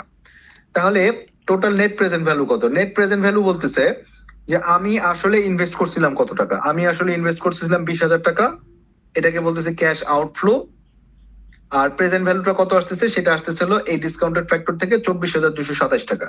তাহলে 24,227 টাকা আমি ইনকাম করলাম, আর আমার খরচ করেছিলাম ইনিশিয়াল অবস্থায় 20,000 টাকা। তাহলে আমার টোটাল নেট প্রেজেন্ট ভ্যালু হচ্ছে 4,227 টাকা আমি নেট প্রফিট করলাম। এখন এই প্রফিট করলাম, এটা ভালো না খারাপ? নেট প্রেজেন্ট ভ্যালু কত হলে আমার প্রজেক্টটা ফিজিবল হবে? প্রজেক্টটা ফিজিবল হবে কিভাবে দেখেন, নেট প্রেজেন্ট ভ্যালু যদি পজিটিভ হয় তাহলে আমার প্রজেক্টটা অ্যাকসেপ্টেড, যদি নেগেটিভ হয় তাহলে আমার প্রজেক্টটা নেগেটিভ। তার মানে পজিটিভ মানে হচ্ছে আপনি টাকার অবমূল্যায়ন হওয়ার পরেও আপনার কাছে কিছু আছে। জাস্ট লাইক এখানে যে টাকার অবমূল্যায়ন হওয়ার পরেও আপনি 20,000 টাকা ইনভেস্ট করেছিলেন, তারপরেও 4,000 টাকা আছে, বাট এই টাকাটা যদি 4,000-এর জায়গায় 14,000 হতো তাহলে নেগেটিভ হয়ে যেত। তাহলে এটা হয়তো ধরেন আমার এই প্লাসের জায়গায় মাইনাস হয়ে গেলে, তখন আপনি যদি ইনভেস্ট করে দেখেন যে আপনি যাই ইনকাম করেন না কেন সেইটা আলটিমেটলি আপনার নেগেটিভ আসতেছে, তার মানে এই প্রজেক্টে আপনার ইনভেস্ট করাটা লস হবে। যদি এনপিভি 0 আসে তাহলে সেই ক্ষেত্রে আমাকে পে ব্যাক পিরিয়ডটা ফাইন্ড আউট করতে হবে। ধরেন নেট প্রেজেন্ট ভ্যালু যদি 0 হয়, যে আপনি 20,000 টাকা ইনভেস্ট করলেন, 20,000 টাকা ইনভেস্ট করলেন এবং এই ভ্যালুটাও 20,000 টাকায় আসে, সেই ক্ষেত্রে আমার এনপিভির ভ্যালুটা আসবে 0। তো এই 0 ভ্যালু যখন আসবে তখন আপনাকে কি ক্যালকুলেট করতে হবে, পে ব্যাক পিরিয়ড ক্যালকুলেট করতে হবে। পে ব্যাক পিরিয়ড ক্যালকুলেট করে দেখবো যদি এই পে ব্যাক পিরিয়ডটা আমার 3 থেকে 5 বছরের মধ্যে আসে, যে এই 3 থেকে 5 বছর পে ব্যাক পিরিয়ডের মধ্যে চলে আসে, তাহলে এইখান থেকে যদি নেট প্রেজেন্ট ভ্যালু 0 হয় তাহলে আমার প্রজেক্টটা ফিজিবল হবে। কি জন্য? কারণ এখান থেকে ধরেন 3 বছরে যদি আমার পে ব্যাক পিরিয়ড চলে আসে, এটা প্রোডাক্টের লাইফ যদি ইউজফুল 5 ইয়ার্স হয়, তাহলে 3 বছরে পে ব্যাক পিরিয়ড হলে এডিশনাল 2 ইয়ার্স যে ইনকাম হবে সেই ইনকাম দিয়ে কিন্তু আমি আমার বেনিফিট একটা এনশিওর করতে পারবো। তো তার মানে মাথায় রাখবো, যদি নেট প্রেজেন্ট ভ্যালু 0 হয় তাহলে কিন্তু আমাকে একটা পেব্যাক পিরিয়ড ক্যালকুলেশন করে দেখতে হবে যে এইটার পেব্যাক পিরিয়ডটা 3 থেকে 5 বছরের মধ্যে আছে কিনা। যদি 3 থেকে 5 বছরের মধ্যে অথবা লেস দেন 3 ইয়ার্সও থাকে তাহলে সেটা কিন্তু আমার জন্য পজিটিভ এবং আমি এই প্রজেক্টে ইনভেস্টমেন্টটা করব। সো এইটা হলো আমাদের নেট প্রেজেন্ট ভ্যালুর formula. So net present value নিয়ে কারো কোনো কোশ্চেন আছে? স্যার এখানে যে ডিসকাউন্ট ফ্যাক্টরটা বলা আছে, মানে এটা কি বলা থাকবে নাকি আমাদের? ডিসকাউন্ট ফ্যাক্টরটা আমরা বলে দিতে পারি যে প্রত্যেক ডিসকাউন্টেড ফ্যাক্টর 10% হতে পারে, আবার অনেক সময় যদি বলা না থাকে সেক্ষেত্রে আপনারা প্রবলেমের মধ্যে একটা ডিসকাউন্ট ফ্যাক্টর ধরে নেবেন, সেটা আপনার জাজমেন্টের উপর বেস করে। ঠিক আছে? জি স্যার। যদি ডিসকাউন্টেড ফ্যাক্টর দিয়ে দেই তাহলে তো ভালো, সেক্ষেত্রে ডিসকাউন্টেড ফ্যাক্টর ধরে কাজ করবেন। যদি ডিসকাউন্টেড ফ্যাক্টর পরীক্ষার হলে দেওয়া না থাকে কিন্তু আপনাকে বলা হয় যে নেট প্রেজেন্ট ভ্যালু বের করতে হবে, তাহলে আপনি আপনার সুইটেবল একটা ডিসকাউন্টেড ফ্যাক্টর বের করে অথবা ধরে নিয়ে আপনি নেট প্রেজেন্ট ভ্যালু বের করবেন। এরপরে আরেকটা পার্ট যেটা আসতেছে সেটাকে আমরা বলতে যে প্রফিটেবিলিটি ইন্ডেক্স। প্রফিটেবিলিটি ইন্ডেক্সটা হচ্ছে সেম একইভাবে এইখানে নেট প্রেজেন্ট ভ্যালুর ক্ষেত্রে আমরা কি করেছি দেখেন, present value of net cash value minus cash outflow, ডিফারেন্সটা বের করেছি যে কত টাকা ইনভেস্ট করেছি, ডিসকাউন্টেড ফ্যাক্টর বের করার পরে কত টাকা আমার প্রেজেন্ট ভ্যালু আসছে। সো এই দুইটার উপর বেস করে আমরা কি করেছি, আমরা আমাদের নেট প্রেজেন্ট ভ্যালুটা ফাইন্ড আউট করেছি। সেম একইভাবে আমরা যদি অনুপাতটা নিতাম, এখানে মাইনাস না করে অনুপাতটা নিতাম, এই অনুপাতের ভ্যালুটা যদি 1-এর চেয়ে বেশি হতো অথবা এই অনুপাতটাকে প্রেজেন্ট ভ্যালু অনুপাত ক্যাশ আউটফ্লো, সেটাই হচ্ছে আমার প্রফিটেবিলিটি ইন্ডেক্স। দেখেন প্রফিটেবিলিটি ইন্ডেক্সটা হচ্ছে এর আগের বার কি করেছিলাম, এইটা মাইনাস এইটা করেছিলাম হলো নেট প্রেজেন্ট ভ্যালু, এখন কি করেছি জাস্ট এটাকে অনুপাত করে দিয়েছি, আগেরটাকে জাস্ট এখানে একটা ভ্যালু করে দিয়েছি, সেটাই হলো আমার প্রফিটেবিলিটি ইন্ডেক্স। এই ভ্যালুটা যদি চিন্তা করেন, এখানে 10,001 যদি হয়, ধরেন এখানে 101 হচ্ছে আর এখানে আমি 100 টাকা ইনভেস্ট করেছি, তার মানে এটা কি ডেফিনেটলি 1-এর চাইতে বেশি। তার মানে আমার প্রেজেন্ট ভ্যালু যদি ইনিশিয়ালের চাইতে বেশি হয় তাহলে ডেফিনেটলি এটা কি হবে, 1-এর চাইতে বেশি হবে। তার মানে প্রফিটেবিলিটি ইন্ডেক্সের ভ্যালু যদি 1-এর চাইতে বেশি হয় তাহলে আমার প্রজেক্ট ফিজিবল, যদি 1-এর চাইতে কম হয় তাহলে সেটা আমরা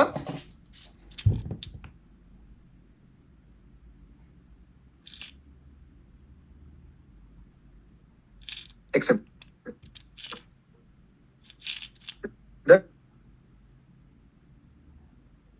রিজেক্ট করব। ঠিক আছে? আচ্ছা, এই ইন্ডেক্সের পরে আরেকটা পার্ট আসে, সেটাকে আমরা বলতেছি discounted payback period. Discounted payback পিরিয়ডটা কি জিনিস? আমরা এর আগে যেটা করেছিলাম, পেব্যাক পিরিয়ড করেছিলাম, জাস্ট আমরা ধরে নিয়েছিলাম যে এই যে টাকাটা আমি ইনকাম করেছি আর কত টাকা ব্যালেন্স হলো, এই দুইটার অনুপাতটাকে আমরা জাস্ট ভাগ করে দিয়ে দেখেছি কি পরিমাণ পেব্যাক পিরিয়ডটা আসতেছে। এখন ডিসকাউন্টেড পেব্যাক পিরিয়ডের ক্ষেত্রে আমাকে কি করতে হবে? প্রেজেন্ট ভ্যালুতে নিয়ে আসতে হবে ভ্যালুগুলোকে। ডিসকাউন্টেড ফ্যাক্টরের উপর বেস করে আমরা কি করব? এই আজকের দিনের ভ্যালুটাকে প্রেজেন্ট ভ্যালুতে নিয়ে আসব। টাকার অবমূল্যায়নটা হওয়ার পরে কত টাকা প্রফিট আসতেছে সেই ভ্যালুটা বের করার পরে এই টোটাল যে ব্যালেন্সটুকু আছে এই ব্যালেন্সের উপরে আমরা কি করব? এই ব্যালেন্সটার উপরে আমরা এর আগে কি করেছি, এই যে টাকাটা আমার ঢুকছে আজকের দিনে হিসেবে সেই টাকা থেকে বিয়োগ করে ব্যালেন্স করেছি। বাট যখন আমরা ডিসকাউন্টেড পেব্যাক পিরিয়ড বের করব তখন কি করব? এই ডিসকাউন্টেড যে ভ্যালুটা আমরা পেয়েছি এই ডিসকাউন্টেড ভ্যালু থেকে বিয়োগ করে যে ভ্যালুটা আসবে সেই ভ্যালুটা আমরা এখানে ক্যালকুলেশনটা করব। সো প্রত্যেকটা জায়গাতেই তাই, এখান থেকে এটা অ্যাডজাস্ট করার পরে এই ভ্যালুটা থাকে, এখান থেকে এটা পজিটিভ হওয়ার পরে এটা থাকতেছে, এটার পরে এটা থাকতেছে। সো ইন দ্যাট কেস দেখা গেল আমার নর্মাল পেব্যাক পিরিয়ড আমরা যদি মনে করে থাকি, আমরা আগে একটা পেব্যাক করেছিলাম সেম একই প্রজেক্ট, সেক্ষেত্রে আমার প্রজেক্ট চলে আসছিল হলো 2 বছর 11 মাসে আমার কি করেছিল? পেব্যাক পিরিয়ড চলে আসছিল। আর এই ক্ষেত্রে দেখেন ডিসকাউন্টেড করার কারণে আমার কিন্তু প্রজেক্ট ফিজিবিলিটি হচ্ছে 3 ইয়ার্স প্লাসে, যেহেতু টাকাটার অবমূল্যায়ন হয়েছে। 3 ইয়ার্স 5 মান্থ ধরে নিতে পারি আমরা, অথবা 3 ইয়ার্স 6 মান্থের মধ্যে হয়তো আমার এই প্রজেক্টটা ফিজিবিলিটি হয়ে গেছে। সো এইটাকে আমরা বলতেছি discounted payback period. Just same একই ভ্যালু, রেগুলার যে পে পিরিয়ড ওইটার সাথে এটার কোনো পার্থক্য নাই, যা শুধুমাত্র আমরা ডিসকাউন্টেড ফ্যাক্টরটা বের করে নিয়েছি এখান থেকে। আশা করি এটা নিজেরা প্র্যাকটিস করলে করতে পারবেন। এরপরে যেটা আসতেছে, আমরা যেটা বলতেছিলাম internal rate of return. Internal rate of রিটার্নটা হচ্ছে যে আমরা কিছুক্ষণ আগে এনপিভি বের করলাম, তাই না? Net present value. So net present ভ্যালুটা ফর্মুলাটা হচ্ছে যে নেট প্রেজেন্ট যে ভ্যালুটা আছে সেইটা যদি আমার ইনভেস্টমেন্ট যেটা আছে, দেখেন প্রত্যেক বছর আমার যে পরিমাণ টাকাটা ডিভ্যালুয়েটেড হচ্ছে, প্রত্যেক বছর আমার যে পরিমাণ টাকাটা ডিভ্যালুয়েটেড হচ্ছে, এই ডিভ্যালুয়েটেড ভ্যালুটা যদি ইনভেস্টমেন্টের সমান হয় তাহলে সেটাকে আমরা বলতেছি ইন্টারনাল রেট অফ রিটার্ন। যে কোন ডিসকাউন্টেড ফ্যাক্টর, আমরা যদি একটু এনপিভির ফর্মুলাটাতে যাই আমরা হয়তো আরেকটু জিনিসটা ক্লিয়ার করতে পারবো। দেখেন এনপিভির এই ফর্মুলাটাতে আমরা দেখেছি যে ডিসকাউন্টেড ফ্যাক্টর 10% থাকার কারণে আমার এনপিভির একটা ভ্যালু আসছে হচ্ছে 4,227 টাকা। এনপিভি মানে হচ্ছে present value of net cash inflow minus cash outflow, এই ভ্যালুটা জিরো। এখন বলতেছে এনপিভির ভ্যালুটা যদি জিরো হয়, জিরো হতে হলে ডিসকাউন্টেড ফ্যাক্টরটা কত হবে? এই যে ডিসকাউন্টেড ফ্যাক্টরটা আমি 10 ধরে নিয়েছি, কোন ডিসকাউন্ট ফ্যাক্টরের জন্য নেট প্রেজেন্ট ভ্যালুটা জিরো আসবে? এই ডিসকাউন্টেড ফ্যাক্টরটা বের করাটাই হচ্ছে আমার এই যে ডিসকাউন্টেড ফ্যাক্টর ভ্যালু, এই ভ্যালুটাকেই বলতেছে ইন্টারনাল রেট অফ রিটার্ন। যে ভ্যালুর জন্য, যে ডিসকাউন্টেড ফ্যাক্টর ভ্যালুর জন্য আমার নেট প্রেজেন্ট ভ্যালুটা জিরো আসবে, সেই ডিসকাউন্টেড ফ্যাক্টর ভ্যালুটাকে আমরা বলতেছি হচ্ছে ইন্টারনাল রেট অফ রিটার্ন। আবারও বুঝি, যে ভ্যালুটার জন্য, দেখেন এটা হলো আমার ডিসকাউন্টেড ফ্যাক্টর, এই ভ্যালুটা হচ্ছে ডিসকাউন্টেড ফ্যাক্টর। প্রথম বছর 10%, দ্বিতীয় বছর 1+10%, তৃতীয় বছর 1+10%, 3, জাস্ট ওই ফর্মুলাটার মধ্যেই যে এই আর এর ভ্যালুটা কোন এই ডিসকাউন্টেড ফ্যাক্টর ভ্যালুটার জন্য আমার নেট প্রেজেন্ট ভ্যালু, এটা হলো আমার নেট ইনফ্লো আর এটা হলো নেট প্রেজেন্ট ভ্যালু আর হচ্ছে এটা হলো ইনিশিয়াল আউটফ্লো। এই ভ্যালুটার মান যখন জিরো আসবে, এই জিরো ভ্যালুটা তার মানে দেখেন এইখান এই ইকুয়েশনটা সলভ করে আমি যদি আর এর কোন ভ্যালুটার জন্য আমার এই দুইটা ভ্যালু সমান আসতেছে সেই ভ্যালুটাকে আমরা বলতেছি হলো ইন্টারনাল রেট অফ রিটার্ন। দেখেন এইখানের যে প্রবলেমটা আছে, আমরা নর্মাল যে প্রবলেম গুলো আছে সেইভাবে সলভ করে আমরা প্রবলেমটা সলভ করতে পারি। জাস্ট আমরা এখান থেকে লসাগু করব, লসাগু করে তারপর এখান থেকে আর এর ভ্যালুটা বের করব। আর এর ভ্যালুটা বের করলে যে আর এর ভ্যালুটা যদি রিস্কি প্রজেক্ট হয় তাহলে আমাদের আইআর এর ভ্যালু হতে থাকবে 15 থেকে 13%, আর লেস রিস্কি প্রজেক্টের জন্য 8 থেকে 15% আমরা ইন্টারনাল রেট অফ রিটার্নটা ধরে নেই। লেস রিস্কি প্রজেক্ট কোনটা? ধরেন আপনি একটা প্রজেক্ট করতে চান, যে প্রজেক্টটা হলো আপনি কনজিউমেবল গুডস এর উপরে করতে চান। তো কনজিউমেবল গুডস এর মধ্যে কিন্তু আপনার কনজাম্পশন আছে, আপনার লস কম, আপনার প্রোডাক্ট বিক্রি হবেই। বাট আপনি যদি চিন্তা করেন যে আপনি একটা ড্রোন বানাতে চান, যে ড্রোনটা আপনার আধা ঘন্টা আপনাকে আকাশে উড়াবে। তো দেখা গেল ড্রোন বাজারে কিন্তু অনেক আছে, কিন্তু তারপর আপনি কি করতেছেন, ড্রোনটা হয়তো একটু লাক্সারি প্রোডাক্ট, সবাই তো ইউজ করে না, লাক্সারি প্রোডাক্ট হিসেবে মার্কেটে নিয়ে আসতে যাচ্ছে, তো এটা একটু রিস্কি প্রজেক্ট।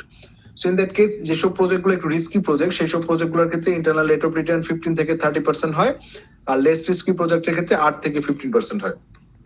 এখানে একটা সহজ সিস্টেম আছে। সহজ সিস্টেম হলো, আপনারা যদি এই এই ফর্মুলাটা ক্যালকুলেটরে বসাতে পারেন, জাস্ট এই ফর্মুলাটা যদি ক্যালকুলেটরে বসাতে পারেন এবং আর এর জন্য সলভ করতে পারেন, আর এর জন্য এই আমরা যখন ক্যালকুলেটরে একটা ফর্মুলা বসাই, ফর্মুলারে বসে ক্যালক অপশন দিয়ে আর এর ভ্যালুটা বের করি, তখন এই আর এর ভ্যালুটা কিন্তু ডাইরেক্ট আমরা সলভ করে ফেলতে পারি, খুব কমপ্লেক্সিটি বাদ দিয়ে। এখানে দেখে মনে হচ্ছে অনেক কমপ্লেক্স কিছু, বাট আপনি যদি ক্যালকুলেটরে ফর্মুলাটা দিয়ে আর এর ভ্যালুটা বের করে ফেলতে পারেন, তাহলে কিন্তু আপনি খুব সহজে এটার সলিউশনটা করতে পারেন। সো এটাকে আমরা বলতেছি internal rate of return. So এটা কি ক্লিয়ার বুঝতে পেরেছেন না বুঝতে পারেননি?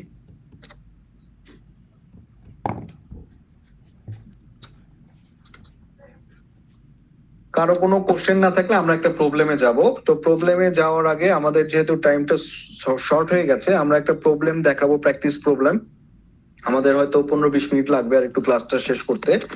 সো আমরা এই ক্লাসের অ্যাটেন্ডেন্সটা আমরা নেক্সট ক্লাসে একবারে নিয়ে নিব, ঠিক আছে? সো আমি আপনাদেরকে গ্রুপে আরেকটা লিংক দিয়ে দিচ্ছি, আপনারা ওই লিংকটাতে জয়েন করেন।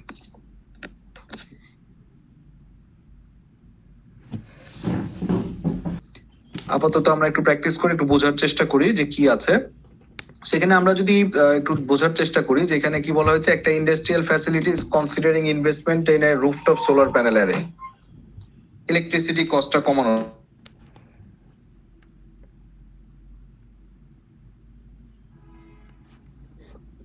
স্যার আমার ফোনে হচ্ছে কি চার্জ নাই স্যার, আর কারেন্টও নাই স্যার এখানে। যদি স্যার আমার অ্যাটেন্ডেন্সটা স্যার যদি দিয়ে দিতাম স্যার আগে, তাহলে ভালো হতো স্যার। হ্যালো আমাকে কি শুনতে পাচ্ছেন আপনারা? জি স্যার।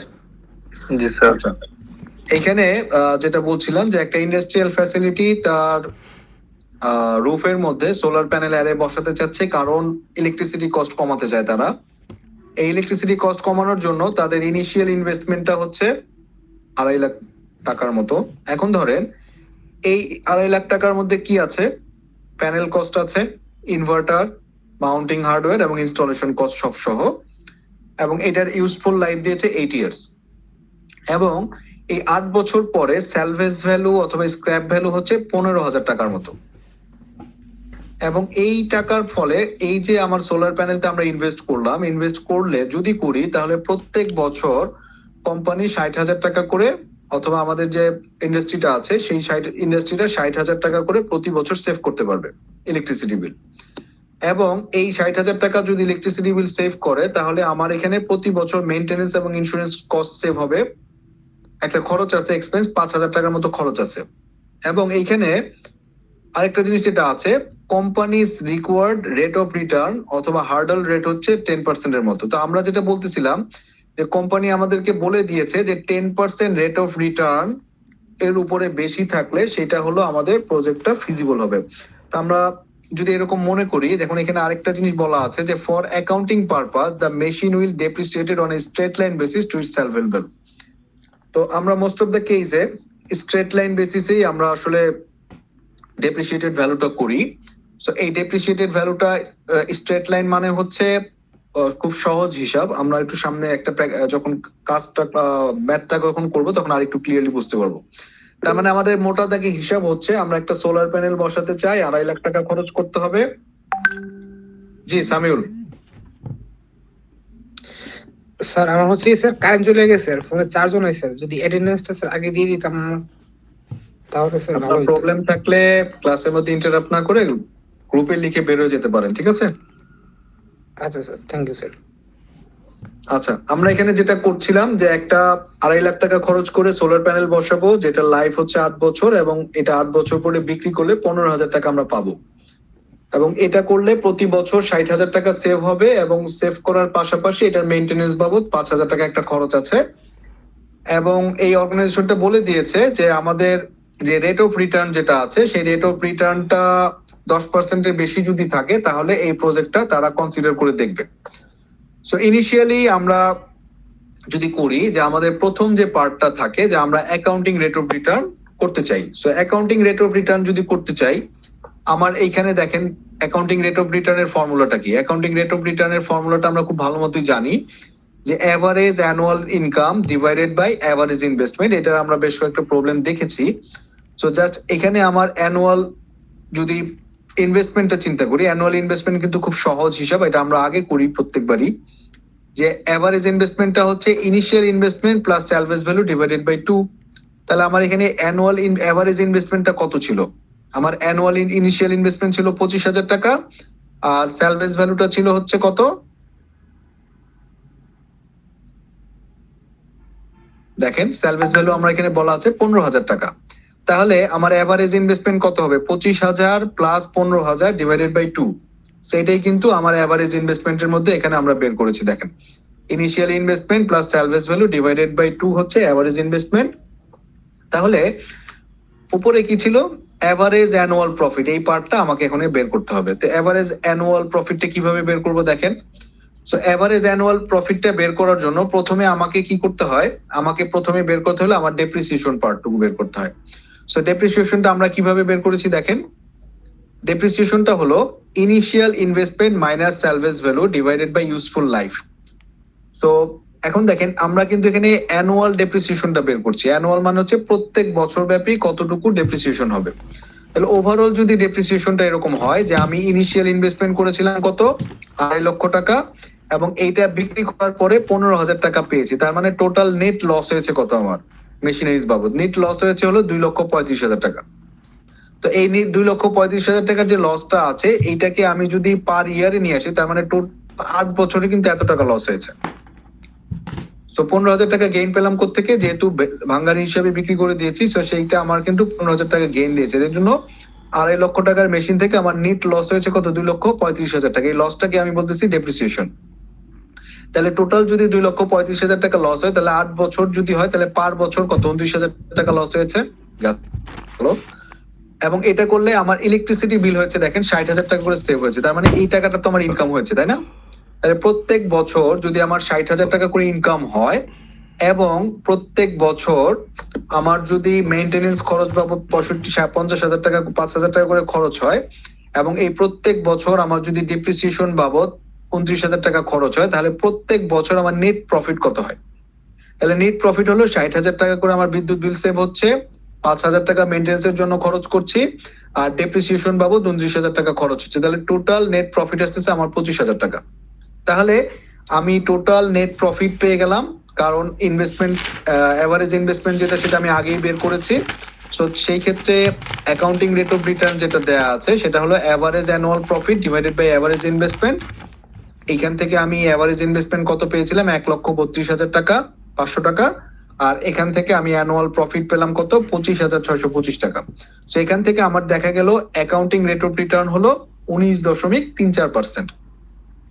সো এখন দেখেন এভারেজ রেট অফ রিটার্নের পরে আমি যেহেতু অ্যাকাউন্টিং রেট অফ রিটার্নটা বের করে ফেললাম, অ্যাকাউন্টিং রেট অফ রিটার্নের পরে সেকেন্ড পার্ট যেটা আসতেছে সেটা হলো আমার পেব্যাক পিরিয়ড। পেব্যাক পিরিয়ডটা কিভাবে বের করব? পেব্যাক পিরিয়ডের জন্য আমার ফর্মুলাটা কি ছিল?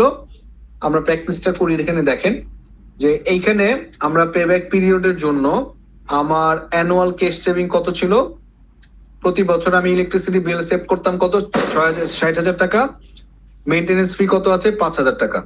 এখন এখানে দেখেন ইন্টারেস্টিং পার্ট, এখানে কিন্তু আমরা এইখানে নিয়ে আসছি কি? এখানে কিন্তু আমরা নেট প্রফিট নিয়ে আসছি। দেখেন একটা জিনিস খেয়াল করেন, এখানে কিন্তু একটা পার্ট আসছে নেট প্রফিট, আর এই জায়গাটাতে যখন আমরা পেব্যাক পিরিয়ড করতে আসছি তখন কিন্তু আমরা নিয়ে আসতেছি net cash flow. So net cash flow যেটা আমরা চিন্তা করব, নেট ক্যাশ ফ্লোর ক্ষেত্রে দেখেন আমরা কিন্তু যেটা করেছি, আমরা শুধু করেছি হচ্ছে annual cash savings divided by maintenance fee. তার মানে আমার 55,000 টাকা নেট ক্যাশ ফ্লো হলো। কিন্তু এইখানে দেখেন আমি যখন নেট প্রফিট হিসাব করেছি, এখানে কিন্তু initial investment minus maintenance expense minus depreciated যে ভ্যালুটা আছে, অ্যানুয়াল ডেপ্রিসিয়েশন ভ্যালুটা, সেই ভ্যালুটা কিন্তু আমরা এখানে বাদ দিয়েছিলাম।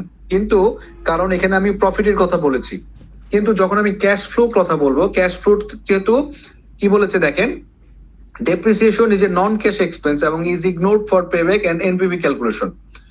আমরা যখন ক্যাশ ফ্লোর কথা বলবো, ডেপ্রিসিয়েশন ভ্যালু মানে কি, যে আমি অলরেডি, ডেপ্রিসিয়েশন মানে হচ্ছে মেশিনের ক্ষয় হয়ে গেছে, মেশিনে তো আমি অলরেডি ইনভেস্ট করে ফেলেছি, সো এই ইনভেস্টমেন্টটাকে আস্তে আস্তে আমার ক্ষয় হয়ে যাচ্ছে, আমার ইউজফুল লাইফটা থেকে আমি আর এটা থেকে আর কোনো বেনিফিট নিতে পারতেছি না। সো এটা যেহেতু নন ক্যাশ এক্সপেন্স, তার মানে আমরা যখন ক্যাশ ফ্লোর কথা চিন্তা করব, ক্যাশ ফ্লো থেকে কিন্তু ডেপ্রিসিয়েশন পার্টটাকে বাদ দিয়ে দিতে হবে। দেখেন, ক্যাশ ফ্লো যখন আমরা বলবো তখন কিন্তু এখান থেকে টোটাল ক্যাশ সেভিংস থেকে শুধু মেইনটেনেন্স এক্সপেন্স যেটা আছে, যেটা আমি ক্যাশ খরচ করেছি, সেই ক্যাশের পার্টটুকুই কিন্তু বাদ দিয়ে আমার নেট ক্যাশ ফ্লোটা বের করবো। এখানে কিন্তু কোনো ডেপ্রিসিয়েশন পার্টটা বাদ যাবে না, যেটা আমার এই জায়গার মধ্যে যখন আমি অ্যাকাউন্টিং রেট অফ প্রফিট বের করেছিলাম, অ্যানুয়াল প্রফিট বের করেছিলাম, তখন কিন্তু এই ডেপ্রিসিয়েশন পার্টটা বাদ গিয়েছিল। কিন্তু যখন আমরা পেব্যাক পিরিয়ড ক্যালকুলেশন করব, তখন কিন্তু এই ডেপ্রিসিয়েশন পার্টটা বাদ যায় না, কারণ এটা নন ক্যাশ এক্সপেন্স। আশা করি এটা বোঝাতে পেরেছি। এখন দেখেন, যখন পেব্যাক পিরিয়ড বের করবো, এখান থেকে আমি নেট ক্যাশ ফ্লো বের করে ফেললাম, তাহলে আমার ইনিশিয়াল পেব্যাক পিরিয়ডটা কত ছিল, initial investment divided by annual net cash flow. তাহলে ইনিশিয়াল ইনভেস্টমেন্ট কত ছিল, 2.5 লক্ষ টাকা। ইনিশিয়াল ইনভেস্টমেন্ট কত ছিল, 2.5 লক্ষ টাকা ডিভাইডেড বাই 55,000 টাকা। 55,000 টাকা কোথেকে আসলো, ক্যাশ ফ্লো থেকে আসলো। তাহলে টোটাল পেব্যাক পিরিয়ড কত আসতেছে, 4.55 ইয়ার্স। ঠিক আছে, সো তার মানে দেখেন 4.55 ইয়ার্স মানে হচ্ছে যে এই প্রজেক্টটা আমার 4 বছর এবং 6.6 মাস শেষে এইটা ইনিশিয়াল ইনভেস্টমেন্টটা আমরা আমাদের এখান থেকে রিকভারি করতে পারবো পেব্যাক পিরিয়ড ফর্মুলা দিয়ে। সেম একইভাবে আমরা যদি এখানে হিসাব করি যে আমরা নেট প্রেজেন্ট ভ্যালু বের করব, নেট প্রেজেন্ট ভ্যালুর ক্ষেত্রে আমরা কি করতেছি, আমরা এখানে নেট অ্যানুয়াল ক্যাশ ফ্লোটা বের করব। ক্যাশ ফ্লোর ক্ষেত্রে দেখেন আগে আমরা করেছি কত, 55,000 টাকা কিন্তু এখানে বের করেছি। সো দ্যাটস তো এখানে আমরা আর নতুন করে করছি না, এটার জন্য বলছি এখানে অ্যাজ ক্যালকুলেটেড অ্যাবভ। সেখানে কতটুকু করেছি দেখেন, calculated annual net cash flow year 1 to 7। So year 1 to 7 কিভাবে আসলো দেখেন, ইন্টারেস্টিং পার্ট দেখেন, এই জায়গার মধ্যে আমরা যখন হিসাবটা করেছি, যখন নেট প্রেজেন্ট ভ্যালু বের করতে যাব, ফার্স্ট ইয়ার শেষে কত আসতেছে, 55,000 টাকা করে এসেছে annual net cash flow, divided by 8 number বছরে এসে ক্যাশ ফ্লো দেখেন একটা আলাদা, 55,000 টাকা করে নেট ক্যাশ ফ্লো পেয়েছি, প্লাস হলো সেলভেজ ভ্যালু একটা আসছে 8 নম্বর ইয়ারে, কারণ আমি 20 বছর মেশিনটা বিক্রি করে আমি 15,000 টাকা পেয়েছি। তো এইটাও কিন্তু আমার কি করেছে, ক্যাশ ফ্লোর মধ্যে এসে হিট করেছে। তো সেই ক্ষেত্রে প্রথম 7 বছর কিন্তু আমার ক্যাশ ফ্লো 55,000 টাকা ছিল, কিন্তু 8 বছর পরে যেহেতু এই মেশিনটা বিক্রি করে দেওয়ার পরে 15,000 টাকা চলে এসছে, তো সেই ক্ষেত্রে আমার নেট প্রেজেন্ট ভ্যালুটা কিন্তু আগে চলে আসলো।